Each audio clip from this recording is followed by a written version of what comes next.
강인함의 힘, 마지막 제4원칙입니다. 난관은 더 큰 나를 만날 기회다. 어떤 일에 강한 의욕을 느끼고 몰입하며 지속하는 능력은 강인함과 밀접한 관계가 있다. 스트레스와 피로가 증가하는 상황에서도 과제를 계속 수행하려면 어떻게 해야 하는가? 조사 결과 분야는 달라도 공통으로 눈에 띄는 요인이 하나 있었다. 끝까지 인내하는 사람은 추구하는 목표가 달랐다. 이들은 두려움이나 죄책감 또는 압박감 때문에 끝까지 버티는 것이 아니었다. 돈을 많이 벌기 위해 계속 일하는 것도 아니었다. 그 일이 자신의 정체성과 일치하고 즐거움과 만족감을 가져다 주기 때문이었다. 스포츠와 여러 산업 분야에 걸쳐 다수의 연구를 수행한 결과에 따르면 내적 동기에 끌린 사람이 더 많이 노력하고 더 깊이 헌신하고 더 좋은 결과를 얻었다. 반면에 외부 통제에 근거한 동기는 무너지기 쉽다. 내적 동기를 지닌 사람의 인내심도 더 좋지만 이들에게는 또 다른 비밀 무기가 있다. 이들은 목표를 재설정할 줄 알았다. 목표를 재설정하는 능력, 즉 목표를 전환하는 능력은 강인한 사람이 지녀야 할 중요한 기술이다. 하나의 목표를 세우고 각고의 노력을 기울인 후에 그 목표를 포기하기란 불가능에 가깝다. 그러나 맹목적으로 버티기보다 포기하는 것이 올바른 선택일 때는 새로운 관점에서 목표를 재구성하거나 새로운 목표를 설정하고 그 일에 다시 몰입한다. 심리학자들이 조사한 결과에서도 목표를 재설정하는 능력은 통제에 의존하는 외적 동기와 관련이 없고 내적 동기와 관련이 있는 것으로 나타났다. 내적 동기를 지닌 사람은 외적 동기에 끌려가는 사람과 달리 명료하게 사고할 수 있기에 몸이 보내는 신호에 귀 기울이게 되고 힘든 순간에도 올바른 결정을 내릴 수 있다. 목표가 가시권에서 벗어날 때 목표를 재설정하는 능력을 기르든 끝까지 해내는 근성을 기르든 이를 수행하는 데 정말로 필요한 동기는 내면에서 나오는 것으로 보인다. 심리학자는 이를 자기 결정성 동기라고 지칭한다. 인간은 기본 욕구를 충족할 때 잠재력을 최대한 발휘한다. 내적 동기를 지닌 사람은 두려움과 압박감에 사로잡히지 않는다. 소속감을 느낄 때 우리는 설령 실패하더라도 사람들이 여전히 자신을 사랑하고 응원하리라고 생각한다. 그래서 새 힘을 얻고 자신이 상황을 통제할 수 있다는 기분을 느끼고 다시 노력하면 결과를 바꿀 수도 있다고 느낀다. 기본 욕구를 충족하는 것은 연료와 같다. 연료가 있어야 강인함을 기르는 데 필요한 도구들을 사용할 수 있다.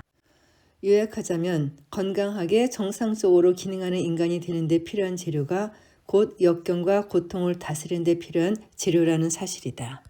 그러니 운동선수든 학생이든 이제는 스스로 성장을 방해하는 일을 중단하고 무엇보다 인간의 기본 욕구와 생리부터 돌아보기를 권한다. 의학 박사이며 철학 박사인 한 교수가 매주 토요일마다 강의를 할 계획이었다. 첫날 강의 제목은 자살, 강요된 소멸, 병들어가는 세계, 성교육이었다. 이 교수는 다음과 같은 말로 첫 강의를 시작했다. 지금은 삶의 의미와 가치에 관해 이야기하는 일이 그 어느 때보다 절박해 보입니다. 교수는 의미 있는 삶을 찾는 열쇠에 관해 자신의 이론을 설명했다. 이 교수는 즐거움은 인생의 목적이 아니고 목적으로 추구할 수도 없으며 행복 역시 목적으로 삼지 말아야 한다고 했다. 행복은 목적으로 삼아 얻을 수 있는 것이 아니라 나중에 얻는 결과일 뿐이라고 주장했다. 우리 삶이 의미를 찾기 바란다면 거기에는 세 가지 방법이 있었다. 첫 번째는 일이다. 예술적인 일이어도 좋고 자신이 좋아서 하는 일도 좋고 창조하는 행위의 가치가 있다. 두 번째 방법은 경험이다. 자연과 사랑, 예술 등을 체험하면서 경외감을 느끼고 세계관을 넓혀야 한다. 삶의 의미를 충족하는 세 번째 방법은 고통이다. 삶의 의미를 충족하는 방법으로서 독자들은 허를 찔린 기분이 들었을 테지만 교수는 말을 이어갔다. 자신의 운명과 그에 따르는 고통을 기꺼이 받아들이는 일도 하나의 성취입니다. 실제로 실현 가능성이 가장 높은 성취입니다. 고통은 목적이 될 수 없다. 그러나 만약 당신이 고통을 겪는다면 거기서 의미를 찾을 수 있다. 고통은 인간의 허영을 벗기고 삶에 대응할 기회를 우리에게 허락한다.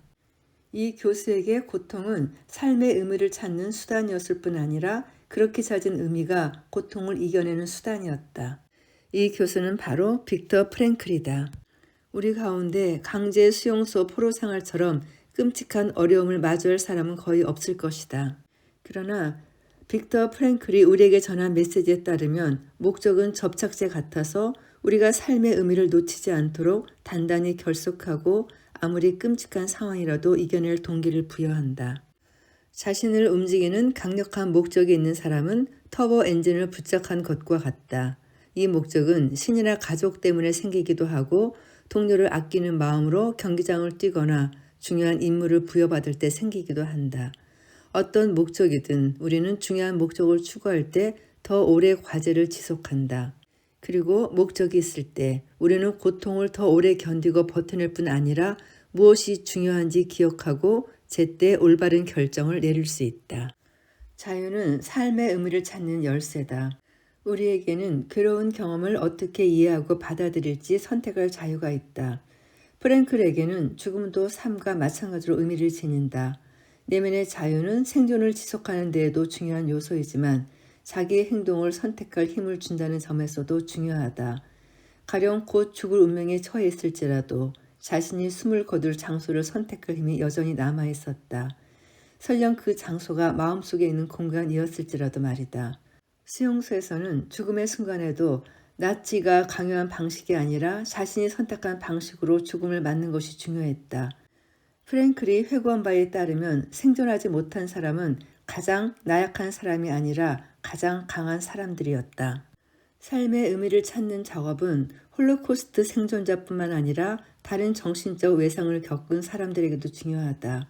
많은 이들이 외상 후 스트레스 장애가 심신을 약하게 만드는 현상에 관해 알고 있지만 이와 한 쌍을 이루는 외상 후 성장이라는 긍정적 현상에 관해서는 잘 모른다. 조사 결과에 따르면 외상 후 성장을 경험한 이들은 자신이 믿었던 세계가 무너졌을 때 새로운 삶의 의미를 찾기 시작했다. 이 과정에서 이들은 삶에서 무엇이 중요한지 재규정하고 내면의 목소리로 삶의 서사를 재구성했으며 재난을 이겨내는 힘을 자기 안에서 발견했다. 이들은 괴로움을 회피하지 않았다. 이들도 보통 사람과 마찬가지로 홍수처럼 밀려드는 감정을 경험하고 부정적으로 반추하는 내면의 목소리를 듣는다. 그러나 이들에게는 괴로움을 가만히 살피며 관찰하는 힘이 있다. 의식에 침투하는 생각을 반추하다 보면 대개는 나쁜 생각과 감정에 휩쓸리지만 이들은 심리학자들이 의도적 반추라 부르는 전략을 활용해 내면의 목소리를 좋은 방향으로 바꾼다. 이렇게 하려면 통제감이 필요하고 감정을 이해하고 조절하는 능력이 있어야 한다. 이때 우리는 절망적인 투쟁과 고통에서도 의미를 찾아낸다. 의미는 우리 마음이 삶을 떠나지 않도록 결속하고 문제에 대응하고 고통에서 회복하도록 돕는 힘을 지녔다. 나는 이 책에서 상당 부분을 할애해 개인과 팀 내에서 강인함을 기르는 문제를 다뤘지만 우리 사회 전체가 강인함을 정확하게 규정하고 구체화하는 일이 더 중요한 문제다. 우리 사회는 목소리가 큰 사람에게 유리한 환경을 조성하고 실력이 없어도 있는 척 뻔뻔하게 나서서 왕성하게 일을 벌리는 사람을 지지한다. 우리는 알맹이 없는 화려한 껍데기에 속아 넘어갔다. 최고로 그럴듯한 모습만 올리는 인스타그램 사진처럼 겉으로 보기에 멋진 강인함을 추구했다. 구시대 방식에서는 강인함을 연출하고 사실을 왜곡하고 현실을 수용하지 않고 거짓 환상 속에서 지내는 방법을 선택한다. 내면 세계에서 벌어지는 투쟁, 실패, 의심, 불안을 인정하지 않는다. 그러나 진정으로 강인한 사람은 자신의 정체성과 자신이 직면한 현실을 받아들이고 그 고통을 이해하고 그 안에서 의미를 찾는다. 이제는 구시대 방식에서 기르는 강인함에서 벗어날 때다. 권위와 통제를 무기 삼고 두려움을 동력으로 삼는 지도자 밑에서 선수들은 강인한 척 행동하면서 실제로 힘과 용기를 얻기도 한다. 그러나 그 효과는 일시적이어서 금세 사라지고 만다. 거듭 설명했듯이 과제가 힘들어지고 정말로 중요한 승부처에서는 그런 방법이 통하지 않는다. 20세기 초 미식축구 감독이 애용하던 군대식 훈련 모델을 우리는 너무 오랫동안 모방했다. 이 훈련 방식에서 가르치는 강인함이 가짜라는 사실을 우리는 안다. 외면의 힘을 중시하는 강인함은 어려운 위기를 만나면 결국 허물어지고 만다. 가짜 강인함에서 벗어나 다른 강인함을 찾아야 할 때다. 우리 사회는 외면이 강한 사람이 아니라 내면이 강한 사람이 절실히 필요하다. 진정한 강인함은 우리가 거주하는 환경과 신체, 정신의 복잡성과 미묘한 차이를 파악한 데서 나온다. 내면의 힘을 얻는 데는 누구나 따라야 하는 기준 경로 같은 것은 없다. 힘든 결정을 내리거나 극도의 괴로움을 해결하는 문제에서도 정해진 공식은 없다. 진정한 강인함은 수용하는 자세에서 나온다. 자신이 어떤 사람인지, 현재 어떤 일을 겪고 있는지, 그리고 거기에 따르는 괴로움까지 있는 그대로 받아들여야 한다. 자기 주는 긴장을 외면하거나 무시하지 말고 그대로 머물면서 자극과 반응 사이의 공간을 만들어 최선의 대응 전략을 찾아내야 한다. 구시대의 가짜 강인함을 버리고 진정한 강인함을 받아들일 때다. 진정한 강인함을 기르는 방식은 구시대의 근거 없는 훈련법과 신화를 버리고 인간의 기본 욕구를 인정한다. 우리 사회가 강인함에 관한 통념을 바꾸는데 이 책이 작은 디딤돌이 되기를 바랄 뿐이다. 강인한 척 행동하는 것과 강한 사람이 되는 것은 전혀 다르다고 아이들에게 가르치기 바란다. 정직하게 자신의 연약한 모습을 드러내는 것은 나약함의 징표가 아니고 오히려 강인함의 징표다. 강인함이 무엇인지 그 의미를 재규정할 때다. 이 작업은 그 어느 때보다 중요하고 시급한 과제다. 자신 있는 척 가면을 쓰고 남들에게 강인함을 과시하는 일을 그만두고 내면의 힘에 집중할 때다. 우리는 누구나 내면의 힘을 기를 수 있다. 나약한 사람도 나고자라는 딱지가 붙은 사람도 예외는 아니다.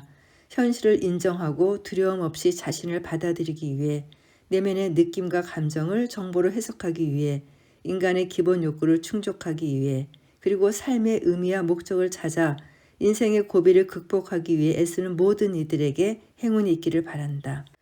있는 그대로의 모습으로 존재하라. 그것이 진정한 강인함이다. 강인함의 힘 마지막 챕터 하나를 끝으로 이 녹음을 모두 마쳤는데요. 마지막 챕터이니만큼 모든 내용을 요약한 총정리인 것 같아서 더 중요했던 것 같습니다. 오늘 녹음 들어주신 분들께 감사드립니다.